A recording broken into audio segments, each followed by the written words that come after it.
Bismillahirrahmanirrahim. Alhamdulillahirabbil alamin. Wa bihi nasta'in ala umurid dunya waddin. Wassalatu wassalamu ala rasulihil karim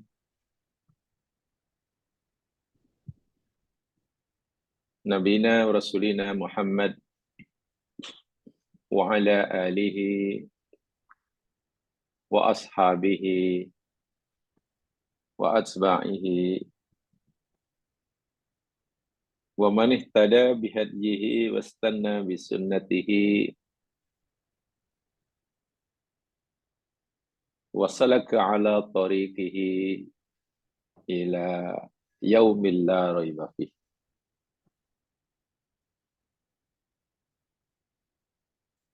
Rabbi shrah li sadri wa yassir li amri wahlul 'uqdatam min lisani yafqahu qawli. Raditu billahi rabba wa bil islami dina wa bi Muhammadin nabiyya wa rasulah.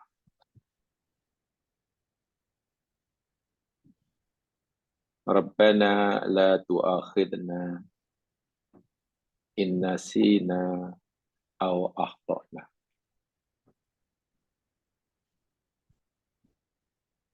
Wahai Tuhan kami,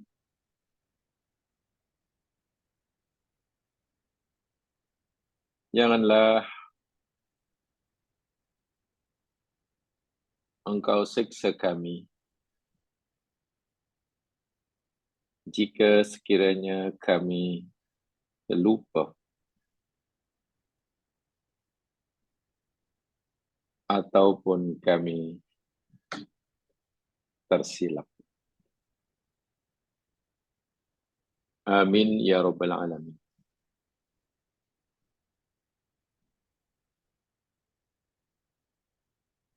Para pendengar yang dirahmati Allah sekalian, insyaallah kita akan teruskan siri kajian kita ayat terakhir dari surah Al-Baqarah yang menyeraikan beberapa doa yang Allah ajarkan kepada kita untuk selalu kita panjatkan kepadanya.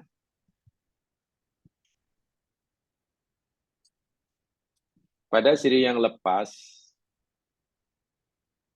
kita telah pelajari doa yang pertama, Rabbana la tu'akhidna in nasina.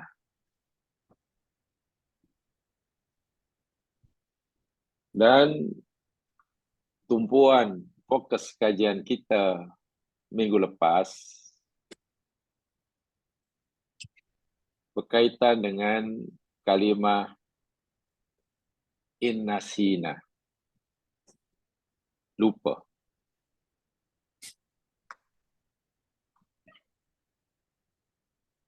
Untuk mengingatkan semula, kerana ini perkara yang penting,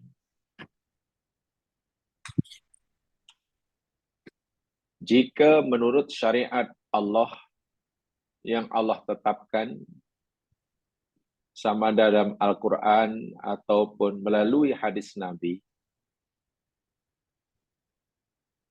bahwasanya seseorang yang terlupa melakukan kesalahan,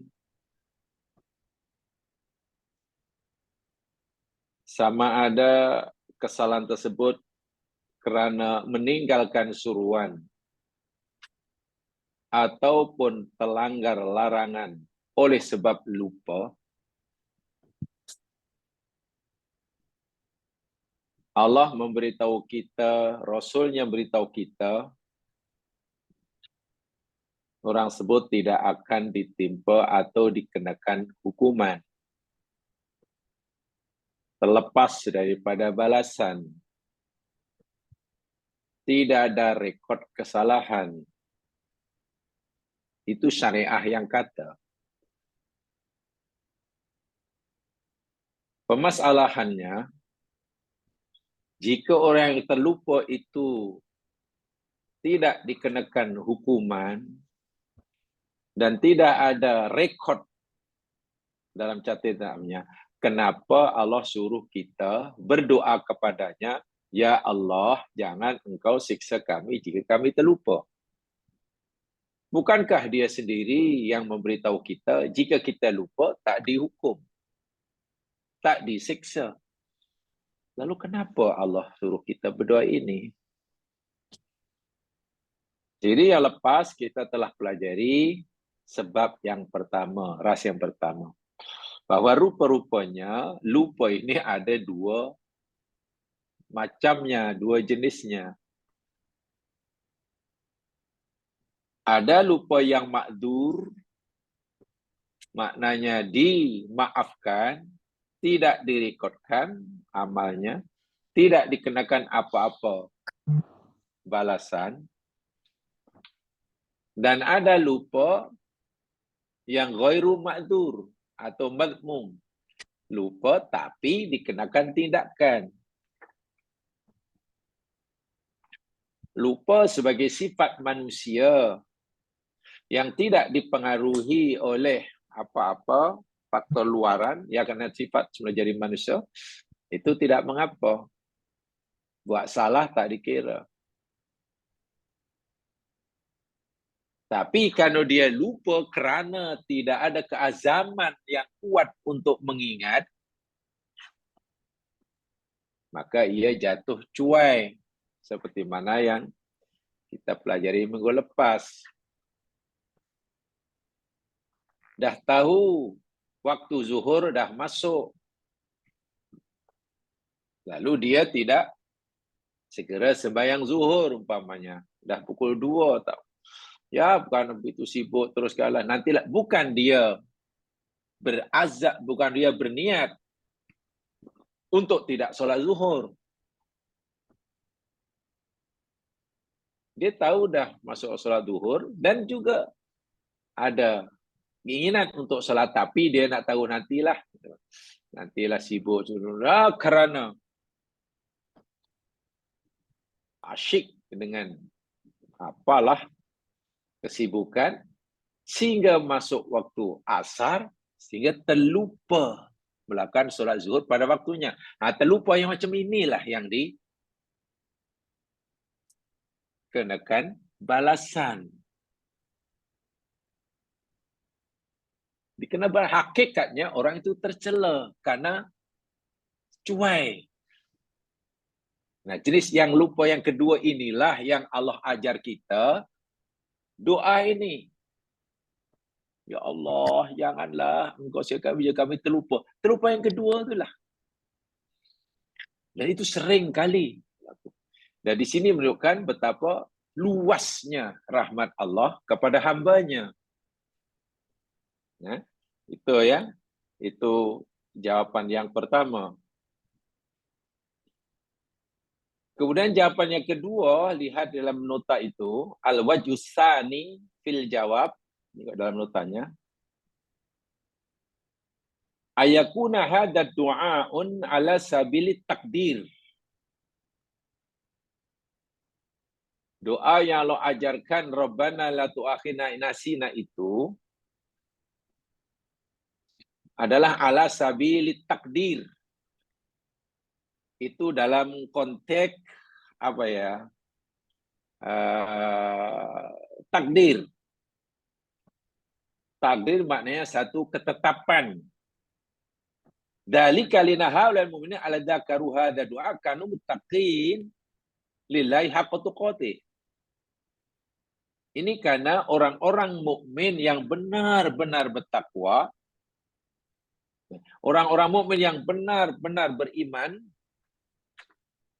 apabila mereka mengingati doa ini, alladzina dzakaru hadza du'a kanu muttaqina lillahi haqqa tuqatih. Maka orang mukmin ini benar-benar orang yang bertakwa. Saya ulangi.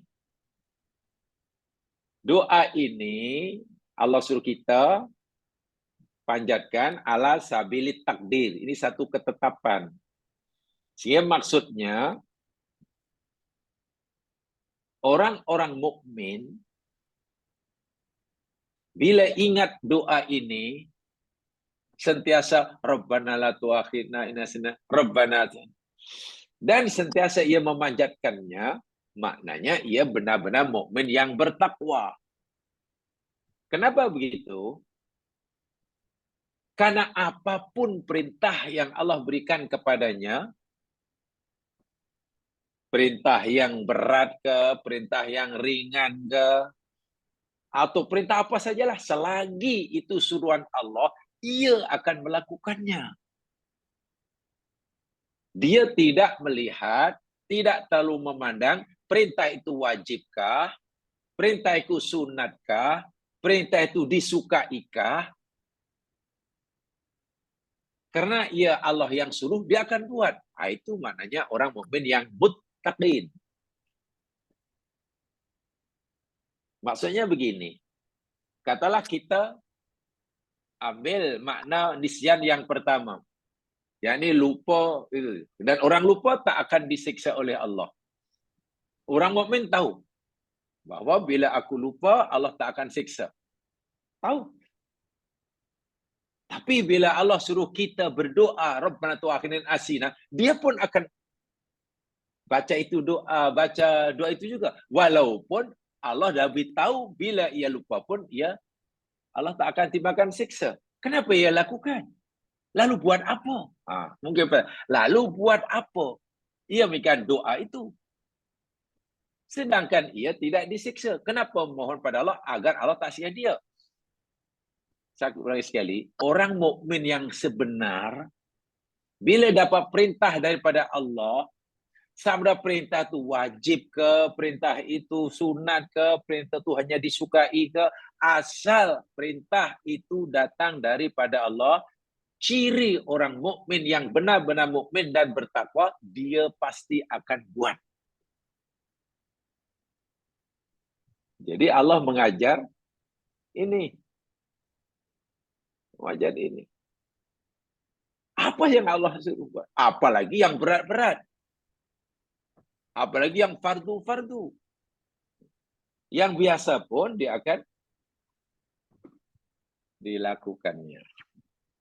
Lebih-lebih lagi, katakanlah dia sudah tahu bahwa bila terlupa Allah tak siksa. Kenapa perlu Rabbana tu'akhidna in nasina? Jemaah sekalian, orang mukmin yang meningkat ketakwaannya sentiasa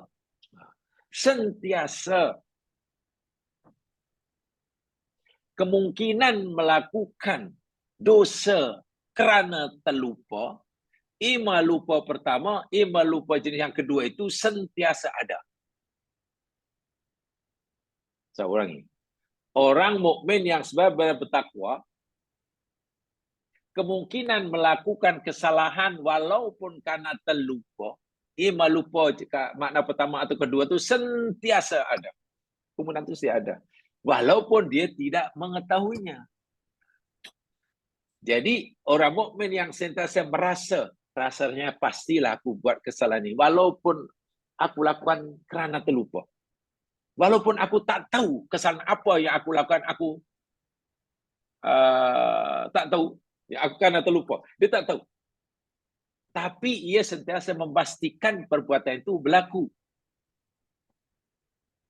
Bermakna orang mukmin yang sebenar-benar beriman mengakui kekurangan dirinya, kecuaian dirinya, walaupun dia mungkin tidak mengetahui bagian mana, amal mana yang dia cuai.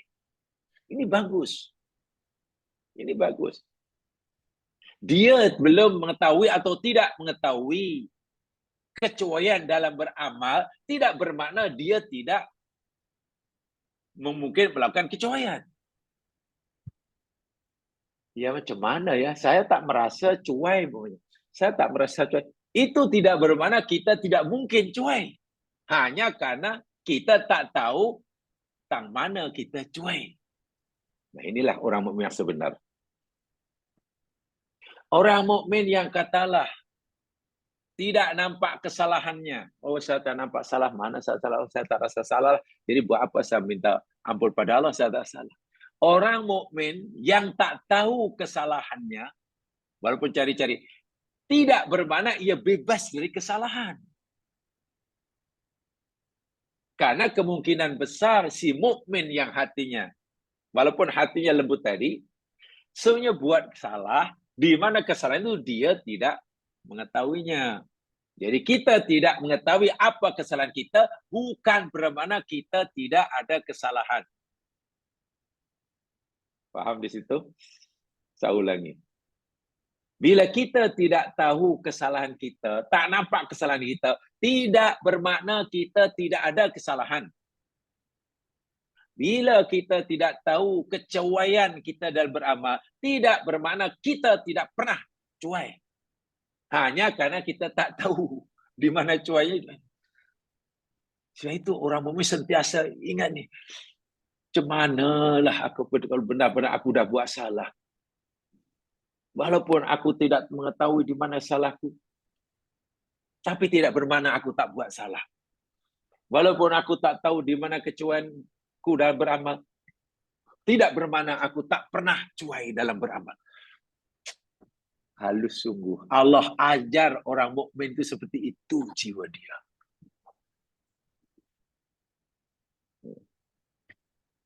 Orang yang tak tahu, tak nampak kesalahan, cari-cari muhasabah tak jumpa, itu pun tidak boleh merasa tidak ada kesalahan.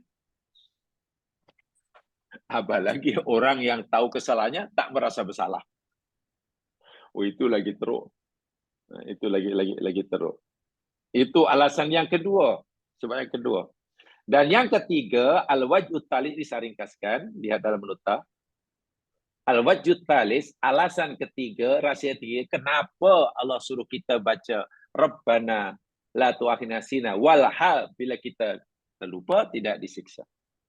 Annal maksud minad doa, bahwasanya maksud daripada doa, ini telah kita pelajari dulu pada pelajaran-pelajaran yang dulu ya. Bahwasanya maksud daripada doa, ini dia. Izharut tadarru'i ilallahi ta'ala. Allahu Akbar. Bahawa maksud sebenar daripada doa ialah izharut tadarru'i ilallahi ta'ala. Menzahirkan, menampakkan,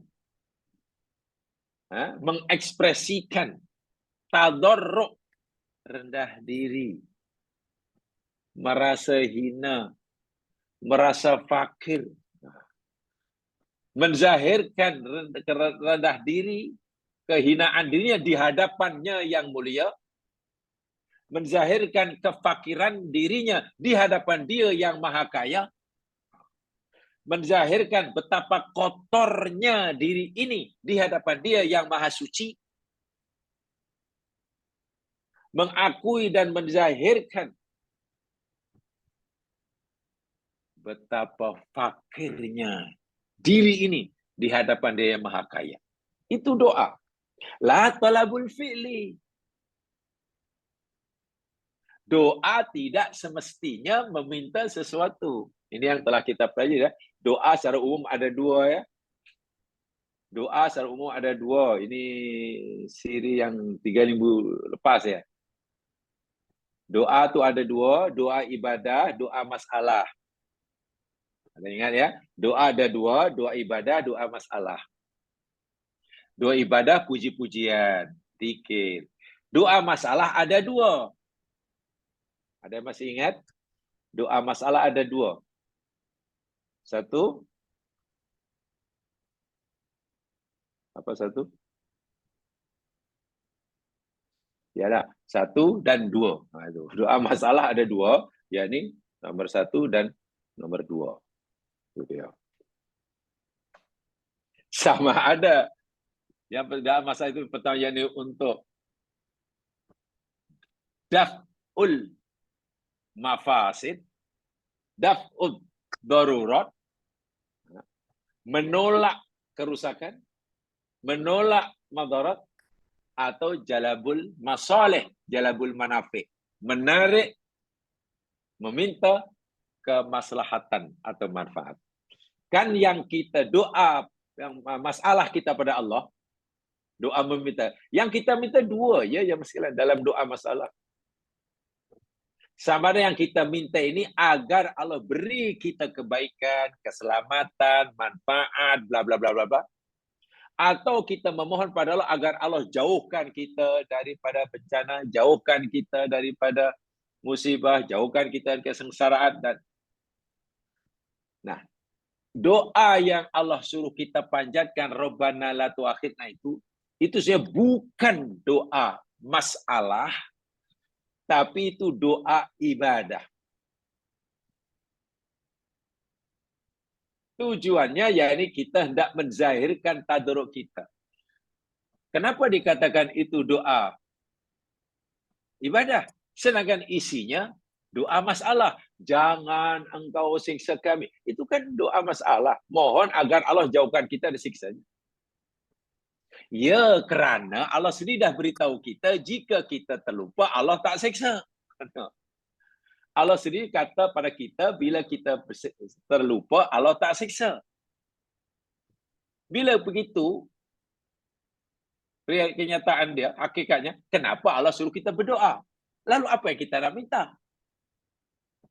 Minta supaya Allah tak siksa kita. Memang Allah tak akan siksa kita bila terlupa. Oh, kalau begitu ini bukan doa masalah, ini doa ibadah. Kita zahirkan kehambaan diri kita kepada Allah Subhanahu wa taala. Dan ini banyak ni. Fa bidzalika fa inna da'i katsiran ma yad'u bima yaqta. Sebab itulah sesungguhnya orang yang berdoa, dai, katsiran ma yad'u, kebanyakan apa yang dia minta, bima yaqta, bi anna Allah yaf'aluhu sawa'un da'a aw lam yad'u. Kebanyakan ia minta, yakni apa yang Allah telah putuskan. Sama ada Allah hendak melakukannya, atau sama ada orang itu berdoa atau tidak. Saya ulangi, doa ibadah itu, doa yang kita panjatkan kepada Allah untuk menzahirkan tadarruk kita. So itu kebanyakan doa-doa ibadah yang kita mohon dalam doa ibadah sesuatu yang Allah telah tetapkan. Sama ada kita doa atau tidak doa, Allah tetapkan. Allah dah tetapkan orang lupa tak disiksa. Itu dah kata Allah. Kita minta ke, kita tak minta ke, itulah keputusan Allah. Apakah Allah baru tidak akan menyiksa kita bila kita terlupa karena kita berdoa agar Allah jangan siksa kita bila kita lupa? Tak. Saya ulangi. Adakah Allah tidak akan siksa kita bila kita terlupa karena kita membaca Rabbana la tu'akhidna in nasina? Tidak. Atau sebaliknya, apakah Allah akan siksa kita bila kita terlupa kerana kita tidak membaca Rabbana la tu'akhidna in nasina? Tak juga. Allah dah tetapkan bila hambanya terlupa dalam melakukan kesalahan, tidak ada balasan siksa. Itu ketetapan Allah. Kita minta ke, kita tak minta ke, itu ketetapan Allah. Doa macam ini namanya doa ibadah. Dan nilainya lebih tinggi daripada doa masalah. Ayat Quran banyak sekali. Contoh ya, yang pertama, yang sekalian itu terbalik ya, dia punya itu surat itu. Pertama surah Al-Anbiya ayat 112. Ayat itu terbalikkan bil haqqi, kemudian Anbiya 112, qala ta'ala, baru qala. Asalnya qala Allah ta'ala. Allah berfirman, contohnya qala rabbikum. Nabi berkata, Rabbi, wahai Tuhan kami, uhkum, beri keputusan. Putuskan oleh engkau ya Allah bil haqqi, dengan kebenaran. Gitu. Jadi tolong dibetulkan itu. Terbalik itu. Ayatnya berbunyi qala rabbihkum bil haqqi. Dalam surah Al-Anbiya ayat 112. Coba, apa isi doa ini? Doa ini isinya kan permohonan. Namanya doa masalahan.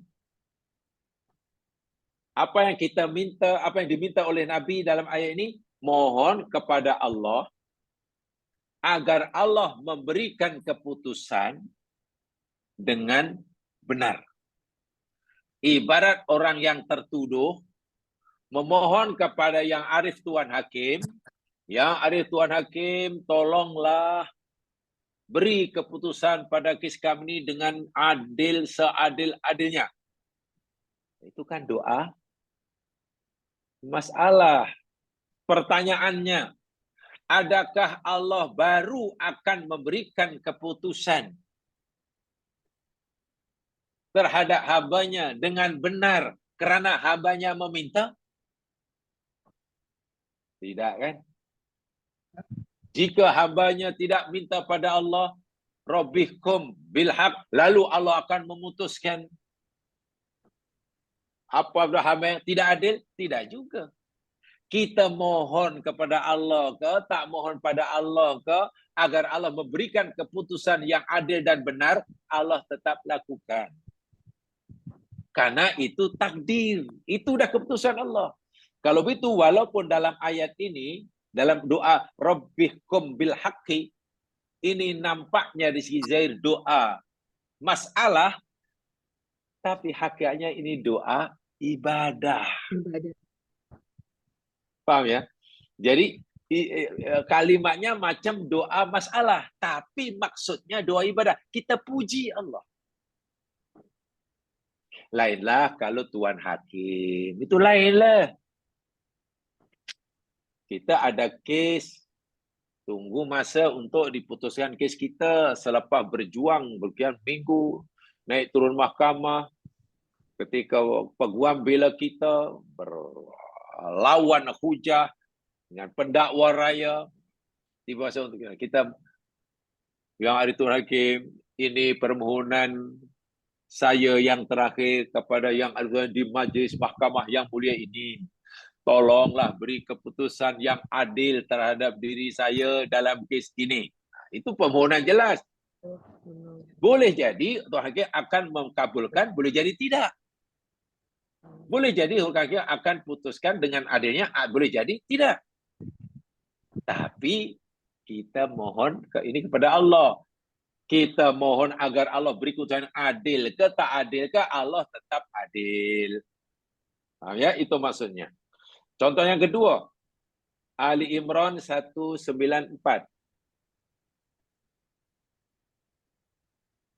Ali Imran 194.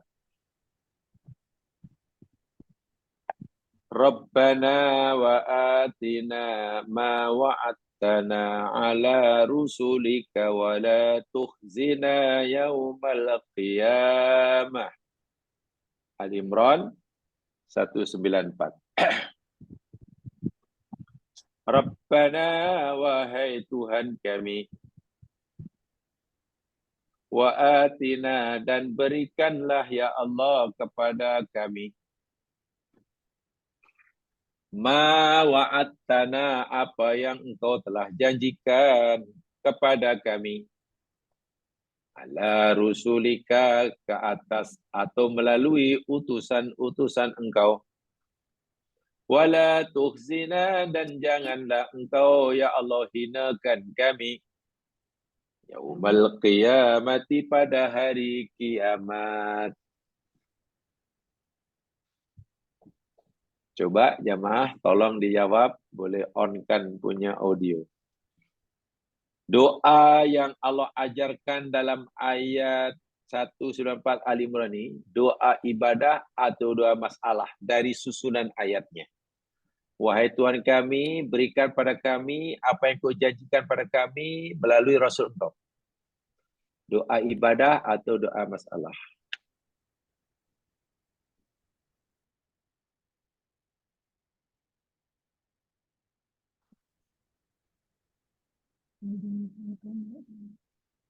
Bila? Doa ibadah, Ustaz. Wahai ya Allah, berikan kepada kami apa yang kau janjikan pada kami ke atas Rasul engkau. Allah macam-macam janji pada kita melalui nabinya. Bila kamu buat ini, aku bagi ini, buat ini. Lalu sekarang kita mohon pada Allah. Macam menagihlah. Ya Allah, berikan pada kami apa yang kau janjikan ya. Kita macam menuntut janji kepada Allah.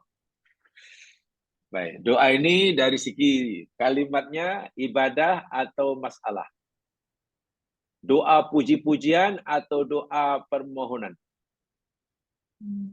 Permohonan. Jadi doa Permohonan. masalah. Permohonan. Betul? Yakin?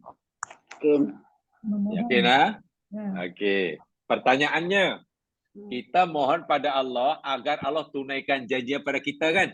Ya. Ya, okey. Ya. Sekarang pertanyaannya, adakah Allah akan menunaikan janjinya pada kita kerana kita menuntutnya? Tidak. Tak. Tidak. Ya atau tidak? Tidak. Tidak. Tidak. Adakah Allah Subhanahu Wa Taala tidak akan menunaikan apa yang Dia janjikan pada kita kerana kita tidak menuntutnya? Tidak. Tidak. Tidak juga. Mana kita menuntut ke, tak menuntut ke, minta ke tak minta, Allah dah pasti akan tunaikan janjinya. Kerana menepati janji, Allah kerana Allah menepati itu sesuatu yang telah ditetapkan oleh Allah. Betul? Lalu buat apa kita memohon kepada Allah agar Allah tunaikan janjinya pada kita, sedangkan kita bila kita berdoa pun Allah dah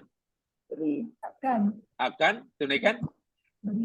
Jadi kalau begitu, walaupun dari segi zahirnya doa ini doa masalah, tapi maknanya, maksudnya, tujuannya doa ibadah. Inilah yang dimaksudkan doa macam ni namanya izharut tadarru. Allah yang suruh kita berdoalah. Macam itulah. Katalah Allah bukan ni. Wa may ya'mal misqala dzarratin khairan yarah. Wahai manusia, bila kamu ni buat baik, sekecil apapun, kalau seberat zarah, aku akan bagi kamu balasan. Jangan khawatir. Kerana aku tidak ingkar janji. Katalah Allah dah tekan begitu. Lalu Allah suruh kita, wahai manusia, berdoalah kepada aku, mintalah pada aku, agar aku menunaikan janjiku kepadamu. Coba, kan membingungkan ini. Ya Allah, macam manalah? Engkau dah tetapkan yang kau akan beri balasan kebaikan yang aku buat. Bila engkau dah tekan, kenapa pula engkau suruh aku untuk mohon pada engkau agar engkau tunaikan janjimu? Coba. Kan sebenarnya tidak perlu berdoa seperti ini. Tapi Allah suruh. Kalau itu Allah suruh, bukan. Bila kita tak minta, Allah tak akan tunaikan janjinya. Karena itu dah takdir, Allah tetapkan. Tapi Allah suruh yakni untuk kita menzahirkan tadarru. Apa saja yang Allah suruh kita buat. Doa macam ni jangan sekarang membuat makom seorang itu tinggi. Percayalah. Orang yang rajin berdoa pada Allah, doa masalah, Allah suka. Ya Allah, berikan aku ini. Sakit, ingin sehat. Susah, ingin senang. Lalu tawar kepada Allah. Allah suka. Iya. Ketika melihat hambanya, memohon, merayu-rayu, agar Allah memberikan apa yang dia perlukan. Allah suka. Tapi, Allah lebih suka. Allah lebih sayang kepada hambanya yang memuji-mujinya ini. Rajin doa masalah. B, rajin doa ibadah. Allah lebih suka B. Bukan Allah tak suka, suka. Tak apalah. Sebab itu. Jangan dipahami ya, ayat ini jangan disalah faham. Sebab je sekalian. Sebab ada, saya pernah dengar, tapi lama mungkin orang tu silap cakap, wallahu alam dah. Tengok tuan-tuan, kita mesti berdoa kepada Allah. Agar Allah tunaikan janjinya. Sebab nanti kalau kita tak rajin berdoa, agar Allah tunaikan janji, jangan-jangan nanti Allah tak tunaikan janji. Bila Allah tak tunaikan janjinya, salah kita. Kenapa kita tak minta? Weh, itu dah fahaman yang salah besar tu. Itu dah menuduh Allah Subhanahu Wa Taala. Baru akan menunaikan janjinya bila hambanya merayu-rayu, bila hambanya menuntutnya. Wah, itu sudah merendahkan kemuliaan Allah. Doa seperti ini banyak sekali dalam Al-Quran. Jadi ringkas kata, ada 3 sebab itulah kenapa Allah suruh kita Rabbana la ta'inasina, jika kami terlupa. Faham ya? Baik, sekarang masuk poin kedua dalam doa pertama. Doa yang pertama kan dalam surah ini, dalam ayat ini doa pertama, Rabbana la tu'akhidna in nasina aw akhtana. Itu doa pertama. Poin pertama, kita telah pelajari in nasina, nisyan. Apa makna nisyan itu telah kita pelajari. Sekarang poin yang kedua, au akhtana. Ya Allah, janganlah engkau siksa kami, dia kami akhtana. Tersilap. Apa makna khata' di sini? Mari. Supaya kajian kita lebih mendalam, pemahaman kita lebih tepat, mari kita kaji perlahan-lahan agar betul-betul faham apa makna akhtana. Sebab gini jamaah sekalian ya, minta maaf, sekali minta maaf. Mungkin ramai, saya tidak menuduh, tapi mungkin masih ramai orang-orang Islam yang berdoa kepada Allah ni hakikatnya bukan berdoa. Mungkin hakikatnya bukan berdoa, tapi mungkin ada yang berdoa tapi macam orang baca jampi. Itu tak betul. Doa macam orang baca jampi. Yang penting Allah ditanya, awak minta apa tu? Tak tahu. Ini doa di bahasa Arab. Ini macam orang baca jampi. Macam orang baca mantra. Yang penting you pejam mata khusyuk ni mampu. Tak. Doa bukan macam orang baca jampi. Yang penting hafal, bukan. Tak betul tu. Ada mungkin seorang berdoa sebenarnya merayu pada Allah, menjangan kelemahannya, tetapi macam memberi cadangan kepada Allah. Salah lagi. Ya Allah, ya Tuhanku, aku mohon padamu, ya Allah, hamba-Mu telah lama sakit. Dan hamba ingin sembuh dan sihat. Hamba-Mu telah melakukan macam-macam ikhtiar, ya Allah. Kanan, kiri, utara, selatan, macam-macam ubat, macam-macam. Dan nampaknya hamba-Mu tak kurang dalam melakukan ikhtiar. Dah cukup banyak. Dah maksimum. Jadi nampaknya, ya Allah, kerana hamba telah melakukan ikhtiar yang hingga maksimum, nampaknya tak ada alasan bagimu, ya Allah, untuk tidak engkau sembuhkan hamba-Mu ini. Allah. Itu doa apa benda macam tu. Dia mungkin tak cakap begitu. Tak mungkin dia cakap begitu. Tapi ketika Allah masih belum juga sembuhkan penyakitnya, Allah belum juga kabulkan hajat, dalam hati rasa, apalah ni macam mana Allah tak kabul. Itulah. Rasa tak puas hati. Siapa kita merasa tak puas hati terhadap apa yang Allah kehendaki? Minta maaf, kita fikir Allah tu siapa bagi kita? Majikan? Tuan? Atau kawan sekerja? Wah, lebih teruk lagi yang mengugut. Ya Allah, ya Tuhanku, hamba ini tak pernah meminta padamu, ya Allah. Inilah kali pertama hamba meminta. Kali pertama ni hamba, semua perintahmu aku dah buat, ya Allah. Semua laranganmu aku dah tinggal ya Allah. Apa yang kamu mau daripada diriku ini, aku dah berikan semuanya. Sekarang tiba giliran kamu ya Allah, berikan apa yang aku mau. Ya Tuhan. Jika tidak, wah, itu dah kurang asam punya orang. Saya tak kata orang tu kata begitu. Betul, saya tak kata. Tak mungkin orang mengucapkan dengan ini. Tapi hati manusia mungkin terlintas seperti itu. Nah, agar doa kita itu betul-betul lah menepati apa yang Allah kehendaki, sama ada dikabulkan atau tidak, itu urusan lain.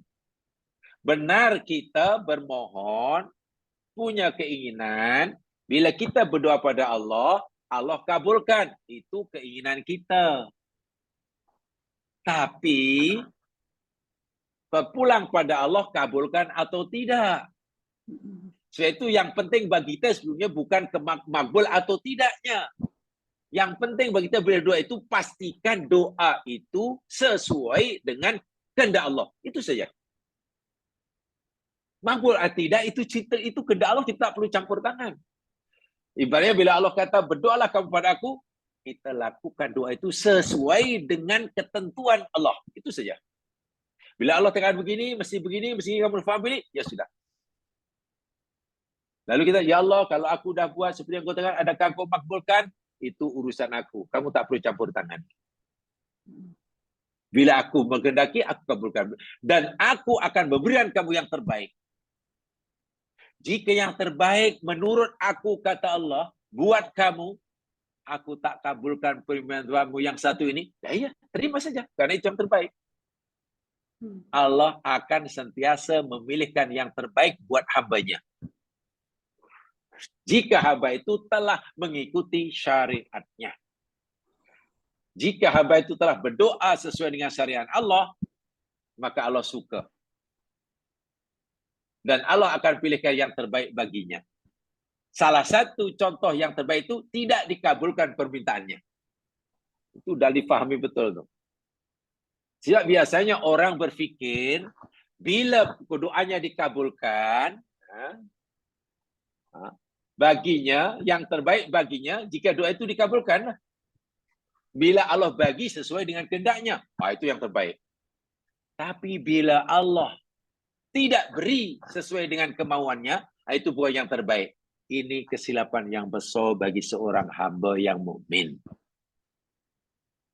Kenapa kita merasakan bahwa Allah tak makbulkan permintaan kita itu sesuatu yang tak baik buat kita? Dan kenapa kita baru merasakan bahawa yang baik bagi kita, pemberian Allah yang baik bagi kita itu, jika Allah memberikan pada kita sesuai dengan kemauan kita. Tolong ini dibetulkan hati kita pada Allah. Sebab ini kaitannya dengan hati jemaah sekalian. Dan Allah hanya akan menerima nanti di akhirat siapa yang datang jumpa Allah dengan qalbun salim. Termasuk qalbun salim itu hati yang seperti itulah. Sebab itu, dan satu di antara cara untuk mempunyai qalbun salim, fahami doa. Doa adalah ibadah. Baik. Terus saja, poin kedua dalam doa pertama, yakni makna khata', akhta'na. Yang di situ terjemahnya, jika kami tersalah, tersilap. Jamaah sekalian, al-khata' dari segi definisi,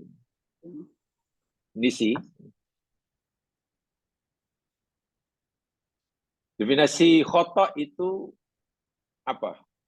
Salah. Al-khata'u wal-udu, di situ tidak sempat saya contohkan ya, jadi tolong diingat, diikutkan. Khata' itu pengertian dia al-udul anil jihati. Al-udulu anil jihati. Maknanya apa?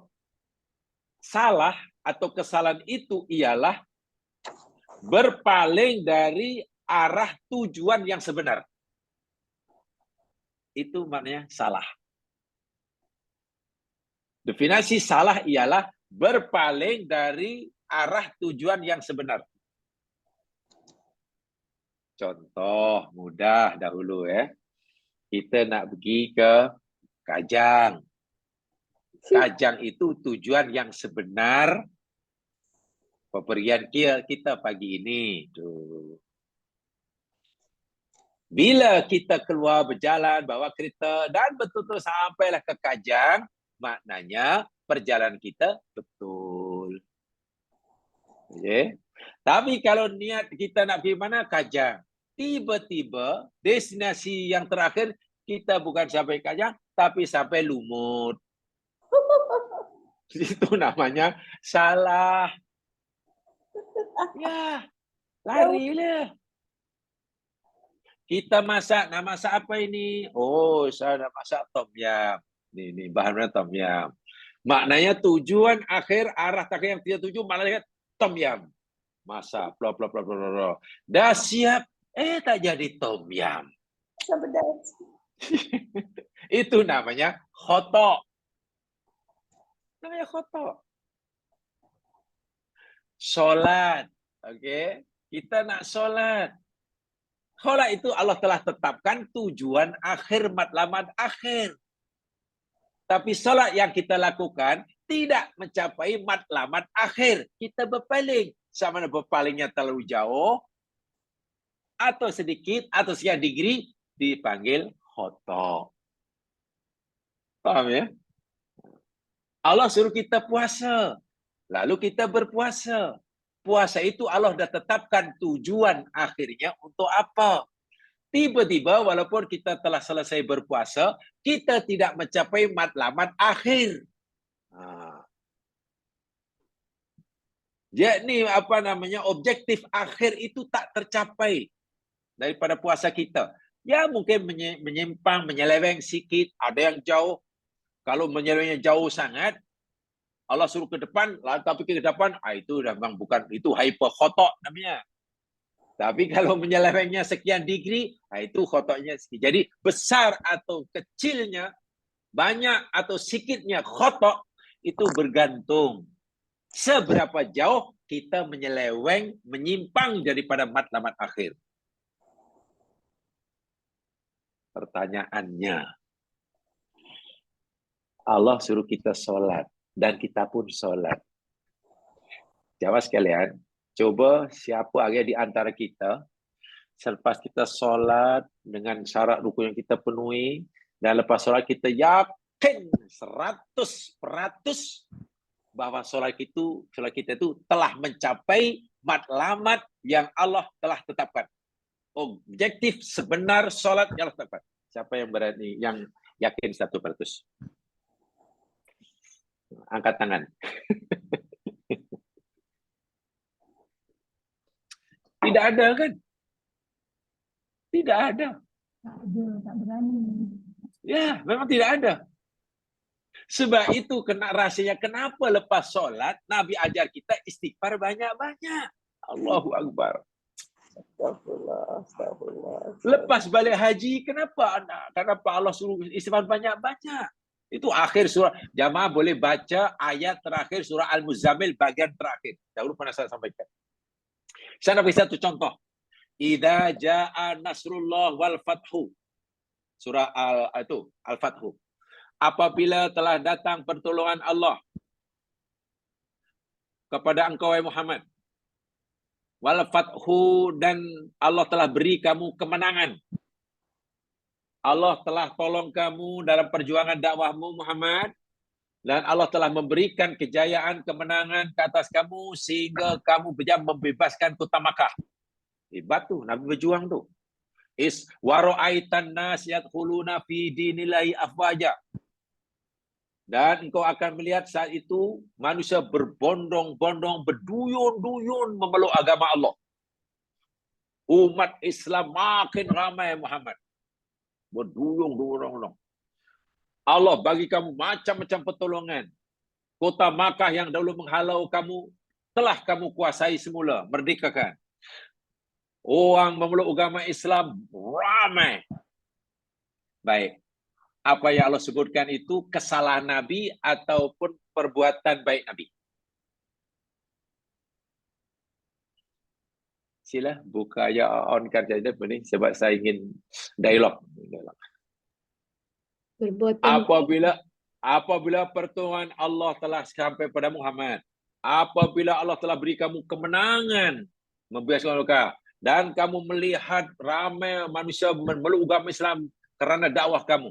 Apa yang Allah sebutkan ini perbuatan baik Nabi atau kebuatan buruk Nabi yang Allah sebutkan itu. Perbuatan baik Nabi, Ustaz. Ya? Perbuatan baik Nabi. Perbuatan baik Nabi, amal soleh kan? perbuatan baik. Ya, mana amal soleh Nabi kan? Ya. Betul. Jadi Nabi telah melakukan banyak amal soleh dan Allah akui kebaikan Nabi. Betul? Betul. Betul. Tapi tengok apa perintah Allah selepasnya. Fasabbih bihamdi rabbika wastaghfirhu. Muhammad, walaupun kamu sudah banyak melakukan kebaikan dan kebaikanmu aku akui, kata Allah. Tiba sekarang sabbih, tasbih banyak-banyak. Puji aku wahai Muhammad, jangan banggakan diri, jangan lupa wastaghfirhu.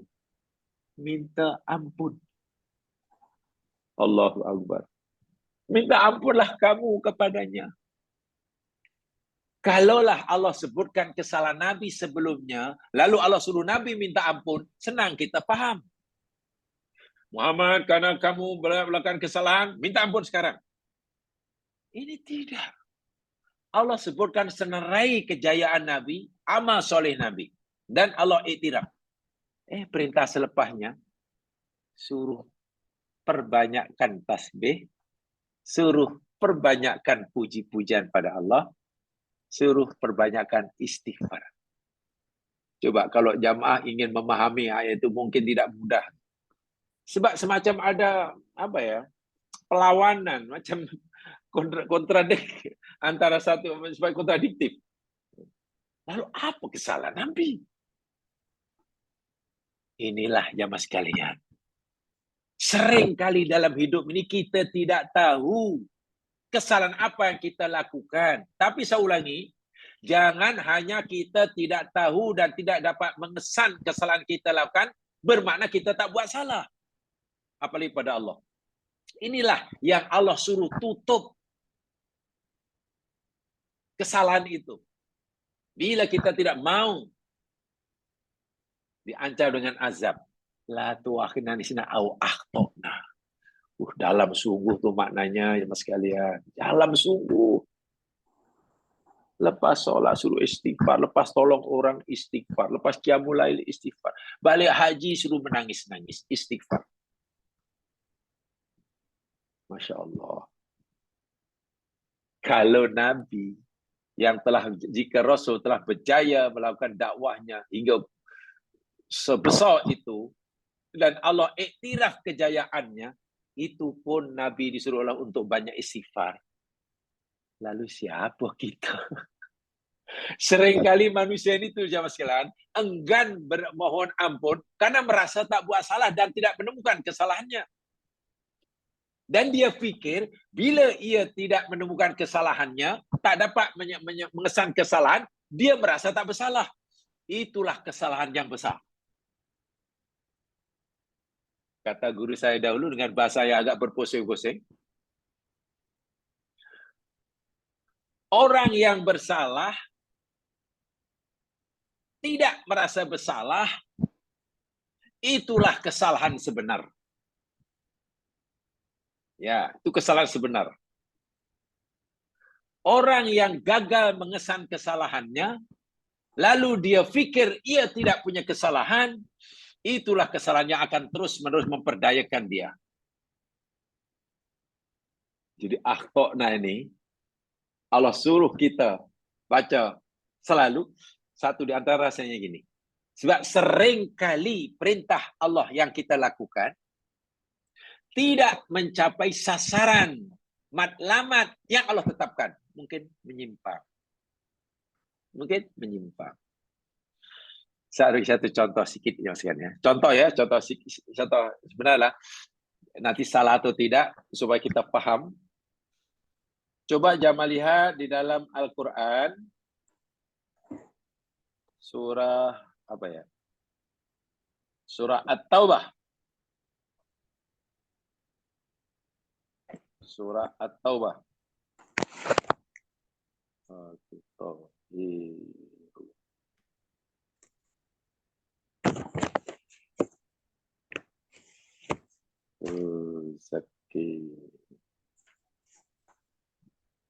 Surah At-Taubah ayat yang ke-103.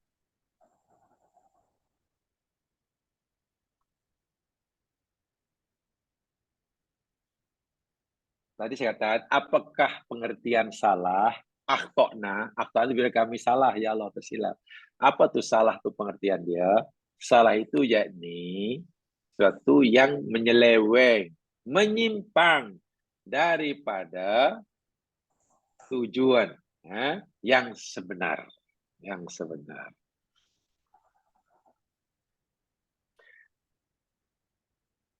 Ada pasukan, ahli sukan. Awak ambil sukan bagian apa? Oh, sukan bola jaring. Oh, sukan mungkin umpamanya apa? Bola keranjang, basketball. Awak main apa? Oh, main umpamanya memanah. Banyak kan lah sukan. Ya, namanya basketball kan, bola keranjang umpamanya. Bila dia baling bola, pastilah tujuan objek masuk ke keranjang tu, ke basket tu kan. Tapi baling tak masuk, namanya salah. Dia memanah, ke mana? Sepatutnya tepatlah yang titik pusat dia. Ke tepi, salah. Kalau tak masuk, lagilah salah besar. Salah itu jadi perbuatan yang tidak menepati sasaran yang sebenar. Tujuan akhir yang sebenar. Baik. Sekarang dalam ibadah, contohnya zakat. Adakah selepas kita zakat, kita tidak melakukan kesalahan karena kita telah melakukan apa yang Allah suruh? Nanti dulu. Sehingga kita tidak perlu minta ampun? Nanti dulu. Jangan tergesa-gesa. Ayat 103, surah At-Taubah. Ya, tolong bacakan. Saya nak minum dulu. Tolong bacakan. Belum minum. Ya, santai aja jam siang, santai aja. Santai. Oke, sila baca. Siapa yang nak bacakan sila.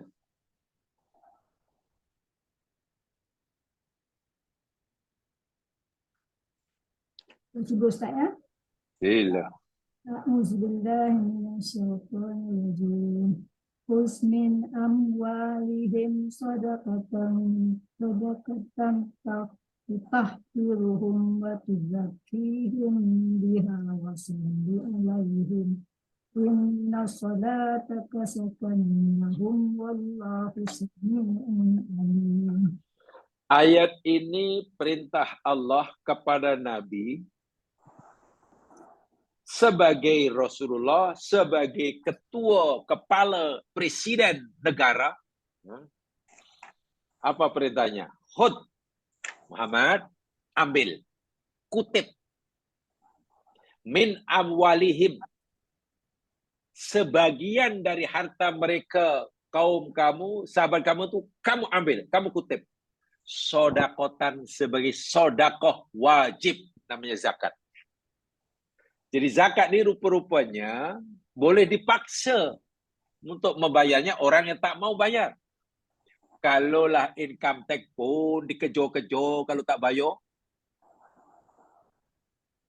Zakat demikian juga sepatutnya. Jadi penguatkuasaan bayar zakat itu sebenarnya sepatutnya lebih kuat karena perintah daripada Allah. Dan penguatkuasaan cukai income tax pun lebih kuat kan. Bahkan sampai di istihan muflis. Ini dia. Muhammad, ambil, kutip oleh engkau. Sebagian dari harta-harta mereka sebagai sodakoh, namanya zakat. Kutip. Sehingga Nabi, ya kutiplah. Atau Nabi melantik pegawai untuk kutip zakat. Zakat. Wajib. Ini bukan sedekah sunnah ya, zakat wajib. Nah, apa tujuan zakat? Nah, ini dia. Apa tujuan zakat? Apa matlamat zakat? Sasaran yang nak dituju dengan zakat yang ini apa? Ada dua. Satu, tutahhiruhum. Nomor dua, watuzakkihim biha. Tutahhiruhum, membersihkan mereka atau menyucikan mereka. Watuzakkihim, dan membersihkan mereka. Biha, dengannya, dengan zakat. Ya saudara. Bila mereka dah bayar zakat Muhammad, kamu telah menyerahkan pada engkau, salli alaihim. Berdoalah engkau atas mereka. Doakan orang yang membayar zakat ini. Allahumma ya Allah berkatilah. Ya gitulah. Nabi suruh berdoakan kepada pembayar zakat. Inna salataka sakanul lahum. Karena sesungguhnya doa engkau itu sakanun lahum, menjadikan ketenangan, ketentraman buat mereka. Wallahu sami'un alim. Dan Allah itu maha mendengar, lagi maha mengetahui. Baik. Ingat ya. Zakat perintah Allah. Rukun Islam. Ya. Sekarang, apabila kita telah membayar zakat wajib kita, adakah bermakna kita telah gugur kewajiban zakat? Ya. Karena sudah bayar, gugur. Tak wajib zakat lagi. Adakah kita maknanya telah menegakkan salah satu rukun Islam? Ya. Karena dah bayar. Syaratnya zakat itu kita penuhi syarat rukunnya lah. Kalau adakah dengan membayar zakat, maknanya kita gugur kewajiban zakat? Ya. Adakah dengan bayar zakat, maknanya kita telah menegakkan salah satu rukun Islam? Ya. Syaratnya syarat rukun tak penuhi ya. Adakah maknanya kita sudah tidak berdosa karena kita dah bayar, tidak berdosa kerana tak bayar zakat? Ya juga tidaklah. Dah bayar pun tak dosa lah. Betul. Tapi kalau pertanyaannya begini, adakah dengan zakat yang kita telah bayar itu telah mencapai matlamat diwajibkannya zakat? Yang itu saya tak tahulah. Adakah zakat yang kita bayar itu yang sudah menggugurkan kewajipan kita dari bayar zakat? Yang kita sudah tidak dianggap ingkar dengan perintah Allah? Zakat kita yang kita bagi telah mencapai matlamat, tujuan, objektif zakat yang Allah tetapkan? Macam mana yang itu? Susah nak jawab. Susah nak jawab. Tapi bukan susah sebab Quran beri panduan. Sebab kalau tidak mencapai matlamat diwajibkannya zakat, mestinya seperti ini, tapi lari, itu khotok. Khotok itu salah. Dan salah itu dosa. Walaupun nanti ada jenis-jenis khotok ya. Saya ulangi, itu khotok. Dan khotok itu salah. Salah itu dosa. Dan bila berdosa, ada hukumannya. Walaupun nanti, kita akan pelajari lebih lanjut ya. Khotok itu ada jenis-jenisnya. Ada 3 kalau tidak salah. Yang kita akan bicarakan tadi, khotok itu ada 3 macamnya. Kalau khotok macam ini, tak diancam dengan hukuman. Kalau khotok macam ini, diancam dengan hukuman, dengan siksa. Yang ini dosa. Ada 3. Kita baru bicara definisi khotok ni. Kalaulah zakat yang kita telah tunaikan, dan zakat itu telah menggugurkan kita dari kewajipan, tetapi tidak mencapai matlamat, tujuan diwajibkannya zakat kata kita, maka kita masih melakukan kesalahan dalam berzakat. Apakah tujuan zakat dalam ayat ini? Tutahhirukum, tathhir. Tathhir. Kedua yakni tazkiyah, tuzakkihim. Tuzakkihim. Baik. Tathhir ini ya Mas kan, zakat itu fungsinya tuh ya sebagai penyuci. Penyuci. bagi kotoran. Penyuci bagi kotoran yang ada. Dan yang disucikan oleh zakat, atau zakat adalah dapat menyucikan dua benda. Satu, menyucikan harta kita.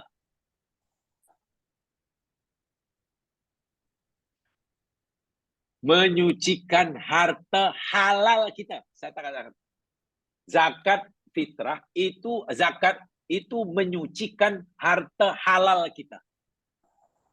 Sebab harta halal kita, yang kita perlu dengan halal, sekarang sudah menjadi milik kita. Allah serahkan kepada kita, Allah izinkan kepada kita untuk menikmatinya.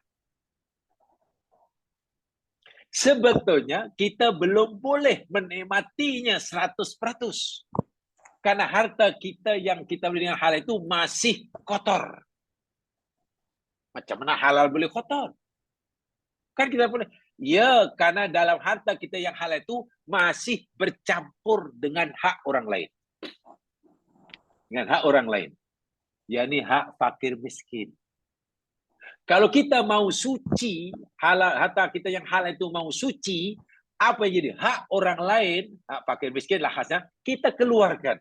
Barulah harta yang halal itu halal 100%. Ini bermakna zakat berfungsi untuk menyucikan harta yang halal. Harta yang haram tidak akan jadi suci dengan bayar zakat. Ini dapat duit banyak, uang nombor ekor. Menang berjudi. Dapat duit banyak dari cara yang haram, menipu, merumpak, rasuah. Saya tahu ini duit ini haram nih, panen nih, kotor ini. Tapi tak apa, kan dalam Islam ada zakat. Zakat itu untuk menyucikan harta. Lalu diberikan, dikeluarkannya, katakanlah 2,5% zakat dia. Jadi suci. Tak. Harta yang kotor tak akan jadi suci dengan keluarkan zakat walaupun dikeluarkan 99%. 100% harta itu haram karena rasuah. Lalu 90% dikeluarkan sikan pada orang miskin. Diambil 10% aja. Haram. Tetap haram. Sebab zakat itu fungsinya menyucikan harta yang halal. Karena harta yang halal yang kita miliki masih bercampur dengan hak orang lain. Hak orang miskin. Karena masih bercampur, mana belum bersih. Kalau kita mau bersih, keluarkan. Berikan yang menjadi hak orang miskin. Itu fungsi zakat. Jadi kalau kita sudah bersihkan semuanya, yang jadi orang bersihlah. Matlama zakat telah tercapai. Syaratnya harta itu halal semuanya ya. Yang haram tidak akan jadi bersih. Bahkan Nabi bersabda, innallaha thayyibun la yaqbalu illa thayyibah.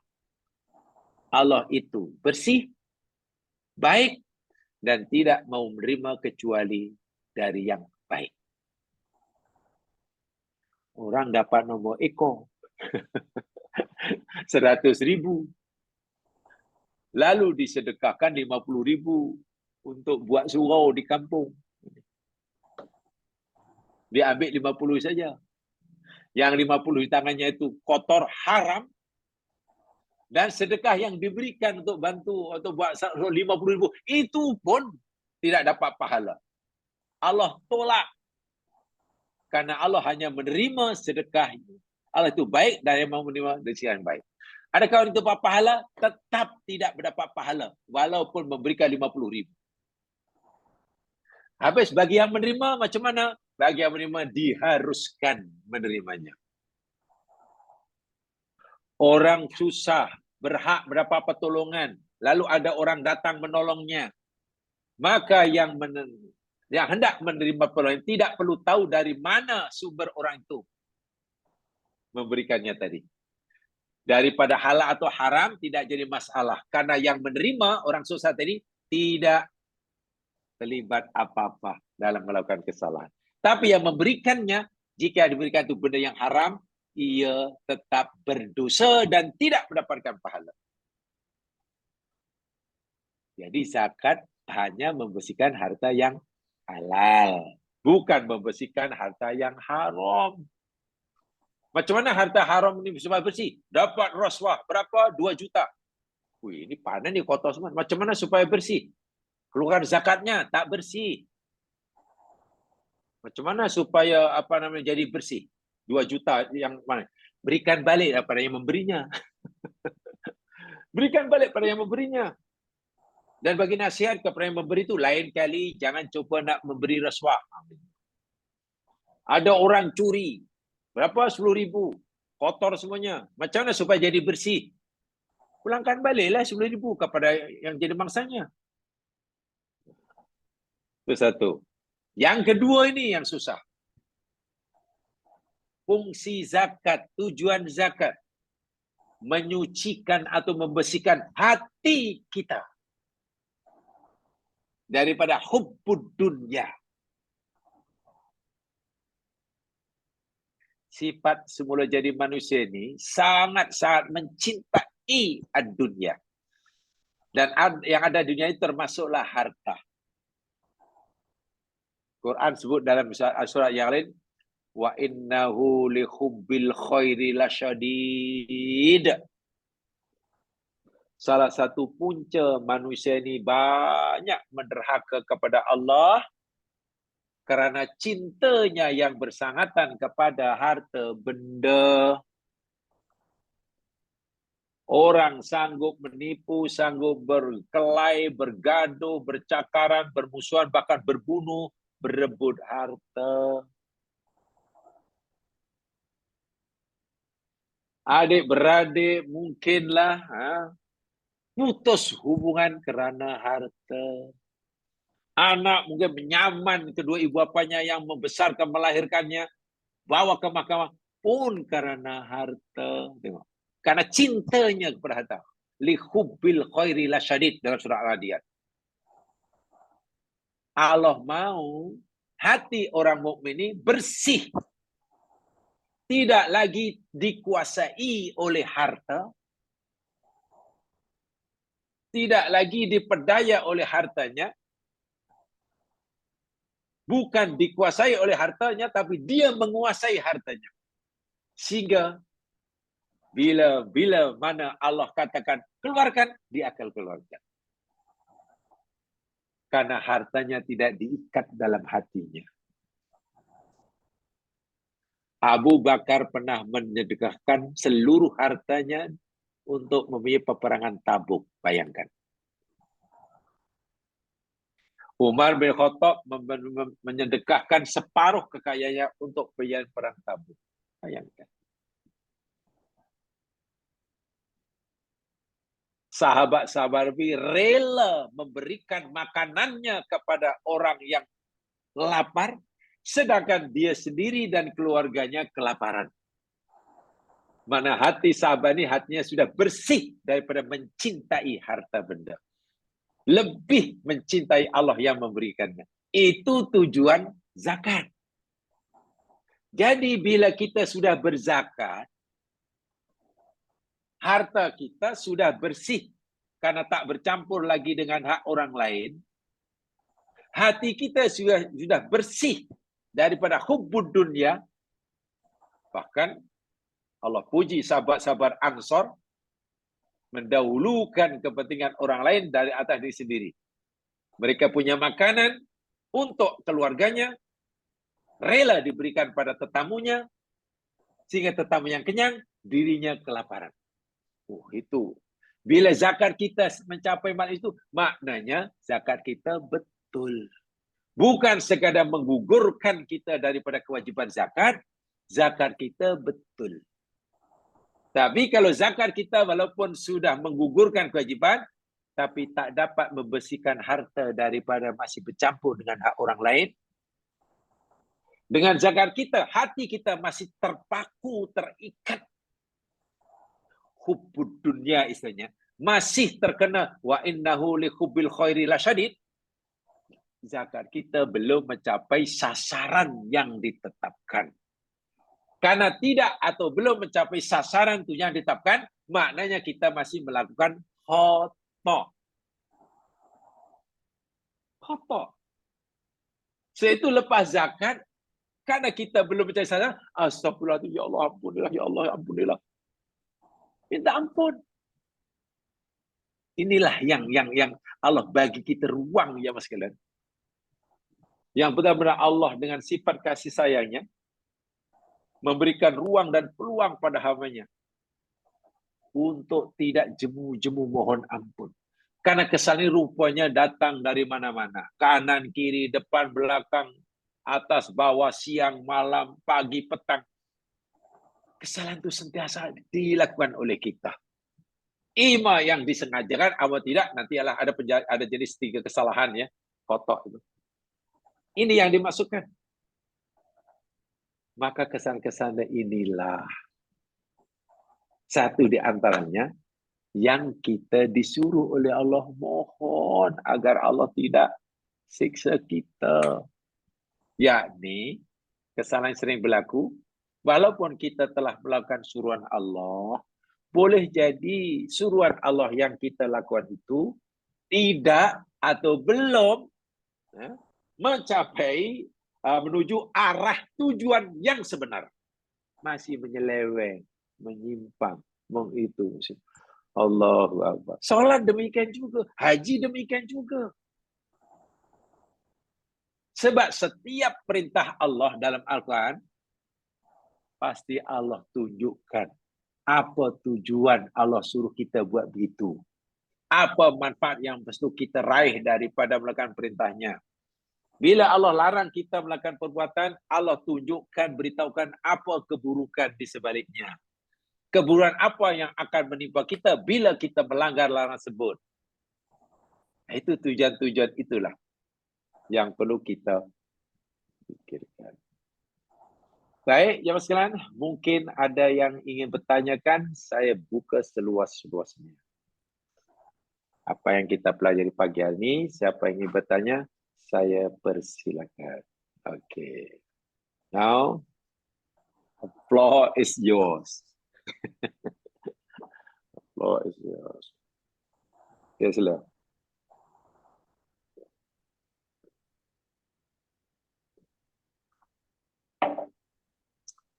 Assalamualaikum Ustaz.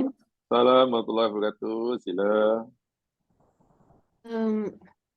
Kalau kita faham daripada apa yang Ustaz cakap tadi, jadi bermaknanya dalam sepanjang hidup kita, sepanjang kita menjalankan ibadah, kita harus merasakan ibadah kita tak sempurna, ibadah kita tak betul, dan harus sentiasa memohon keampunan Allah. Jadi begitulah perjalanan hidup kita lah. Setiap masa kita harus merasa jalan kita tetap berapa betul. Begitu ya? Islam mengajar kita, dan itu disimpulkan sangat hebat oleh Ibnu Qayyim Al-Jauziyah. Dalam perjalanan manusia menuju Allah, daripada lahir, kemudian dewasa, balik, buat suruhan, tinggal larangan, hingga meninggal lah. Itu Ibnu Qayyim mengumpamakan macam burung yang terbang. Saya jawab secara umum dulu ya. Burung terbang. Burung boleh terbang bila ada kepala, bila ada kedua kepak, kedua sayapnya.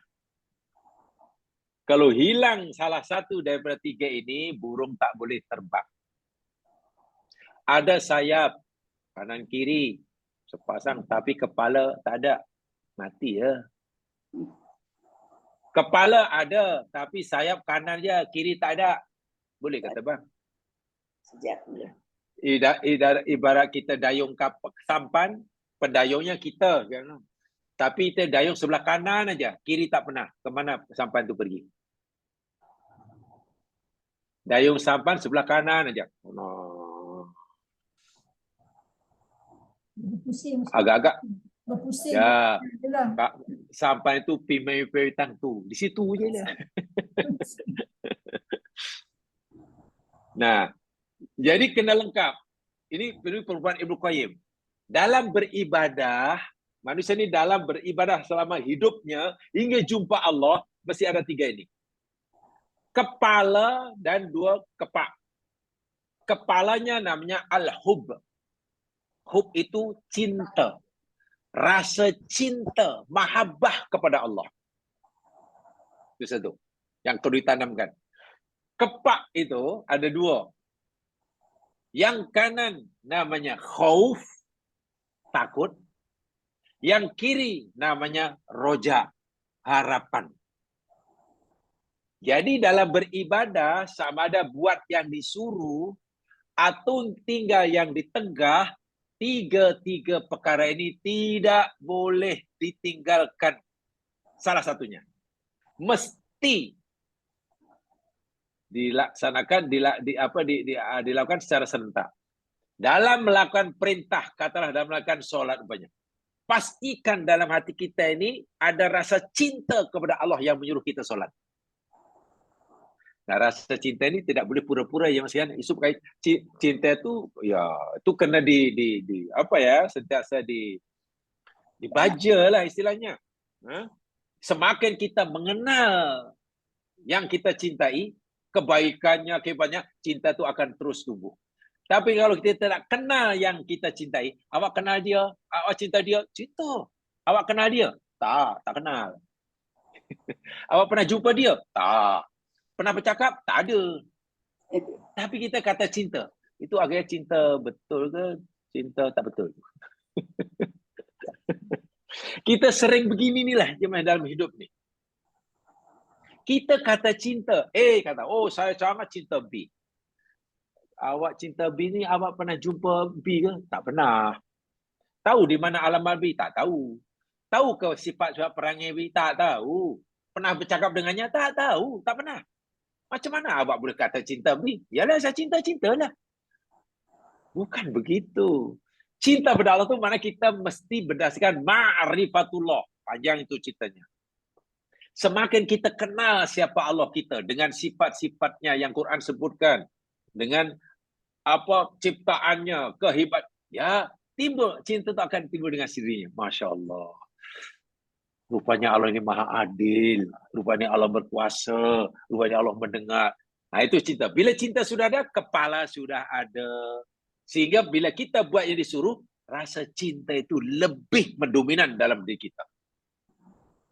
Tempoh hari pernah saya katakan, Ali bin Abi Thalib pernah diberitakan, pernah berkata, jika sekiranya Allah tidak wajibkan kita kecuali solat sahaja, maknanya dalam hidup ini tak ada kewajipan selain solat, katalah kan, niscaya aku tidak akan menutup solatku dengan salam.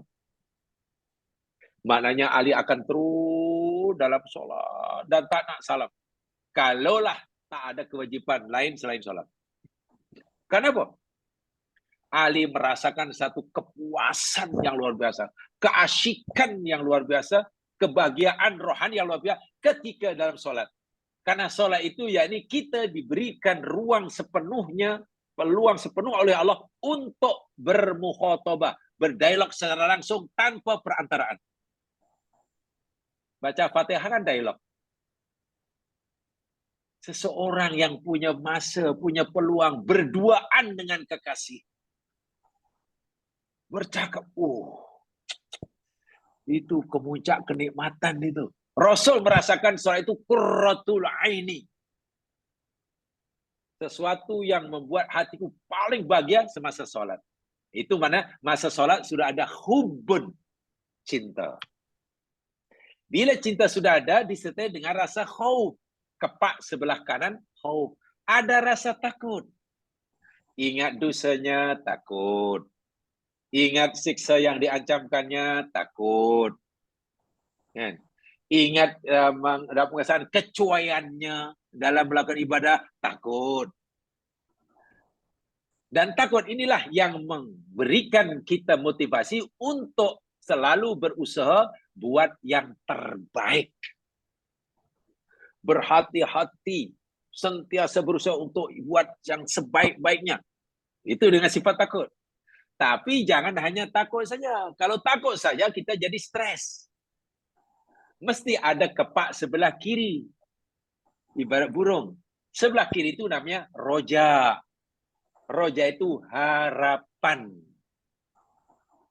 Harapan maknanya apa? Allah rupanya apa? Pengampun. Walaupun dosaku banyak, tapi Allah sentiasa menawarkan pengampunan. Asal aku minta ampun. Masya Allah. Allah ini rupanya maha pemurah maha dermawan. Walaupun kebaikan itu hanya sedikit yang aku buat, Allah berjanji balas dengan banyak. Masya Allah. Rupanya Allah sentiasa memudahkan jalannya ke surga, dilapangkannya. Bila ingat rahmat Allah yang luar biasa ini, timbul roja. Semangat untuk beribadah. Harapannya menggunung.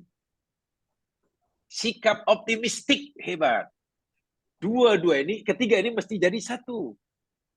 Kalau hanya cinta saja tak ada rasa takut dan roja, wah itu sesat. Kalau takut saja tak ada cinta, tak ada roja, jadi apa? Atau roja saja tak ada takut, tiga itulah.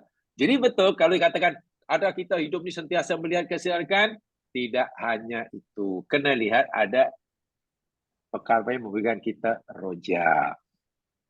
Saya nak bagi satu contoh jemaah sekalian. Ini contoh, ini analogi ya. Ini analogi. Katalah kita punya masalah keuangan. Okey. Masalah keuangan, susah, macam-macam hutang. Tiba-tiba ada orang nak bagi duit pada kita. Jumlahnya 1 juta ringgit. Berganda-ganda dari yang kita perlukan. 1 juta ringgit. 1 juta ringgit itu diletakkan di depan sana, letak di dalam box letak di meja. Lalu kita disuruh lari. Mengambilnya dalam jarak 100 meter. 100 meter. Kata yang tuan punya duit, awak akan duit 100,000 1 juta ni saya akan berikan pada awak. Dengan saya awak lari dalam jarak 100 meter ini, kurang 10 saat. Tak boleh lebih 10 saat. Kurang 10 saat. Macam mana agak-agak kita lari tu? Tak tahulah. Pertama, kita sangat menginginkan wang itu. Betul? Itu cinta namanya. Ingin sangat. Mesti kita akan lari sekuat tenaga. Karena masanya tak boleh 10 saat. Kalau 11, 12 nanti tak dapat. Sehingga kecintaan, keinginan kita pada duit itu memotivasi kita, motivate kita untuk lari lebih pantas. Karena itu cinta. Yang kedua pula, semasa nak lari 100 meter tadi, ya, di belakang dilepaskan anjing. Dilepaskan anjing mengejar kita. Kalau kita lambat, anjing itu ngap. Dengan keyakinan yang di belakang itu ada anjing dilepas mengejar kita, kalau kita lambat ngap, saya yakin ini akan memberikan motivasi kedua. Ya. Membuat kita makin laju karena takut kepada anjing. Betul? Dan rojaknya, harapannya sangat tinggi. Karena lawan-lawan kita kanan kiri, mungkin, ini bukan jalan lah. Ini paling-paling 12 saat baru sampai. Ini, ya 10 lebih. Ini saya boleh. Apalagi saya. Jadi keinginan, cintanya, keinginan kepada duit tadi sangat kuat. Kemudian harapan untuk mendapatkannya pun sangat tinggi. Maklum, yang challenge tak banyak. Rasa takut digigit anjing yang mengejar di belakang lagi memacu dia lebih pantas. Inilah gambaran analogi dia dalam ibadah itu. Nah, ibadah pada Allah tu kena tiga itu. Kena digerakkan istilahnya. Kena ada yang beri kita motivasi. Pertama, cinta. Ya, cinta itu kena kenal Allah dulu ya. Kedua, takut akan siksanya, balasnya, kecuaiannya, bla bla bla bla. Dan roja, harapan. Tiga itu kena jadi satu, barulah ibadah itu sempurna. Tapi tidak mudah karena ini kaitan dengan amalan jemaah sekalian. Sebab jarang sekali benda-benda ini di-highlightkan. Ini kaitannya bab ihsan ya. Biasanya kalau orang ibadah kan bab Islamnya yang banyak dikaji kan. Biasanya kalau bicara ibadah, biasanya pelajaran bab Islam, bab syariat, tata cara yang banyak dikaji. Solat itu begini, takbirnya begini, rukuknya begini, baca begini, jangan begini. Karena yang kata ulama ini yang boleh, ini yang tak boleh. Itu biar dikaji. Itu perlu. Tetapi ingat, ada unsur ihsan. Unsur ihsan itulah yang kadang kurang di-highlightkan. Sembahlah Allah seakan-akan melihatnya, dan jika tidak, yakin Allah. Itu karena maka itu sebenarnya yang kita berikan porsi yang besar. Kita bagi portion yang besar.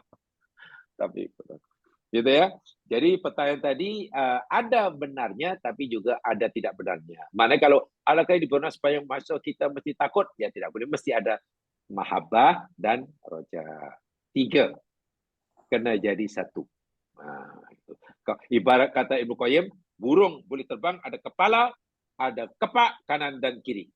Hilang satu, tak boleh terbang. Ya, ada yang lain? Terima kasih Ustaz.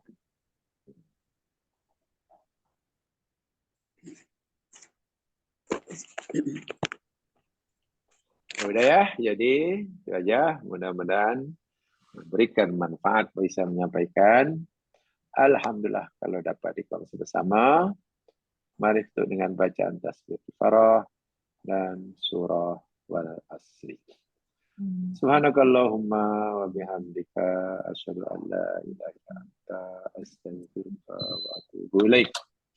A'udzu billahi minasyaitonir rajim. Wal 'asri innal insana lafi khusr illa alladziina aamanu wa 'amilus shalihaati wa tawassaw bil haqqi wa tawassaw bis sabr. Assalamualaikum warahmatullahi wabarakatuh.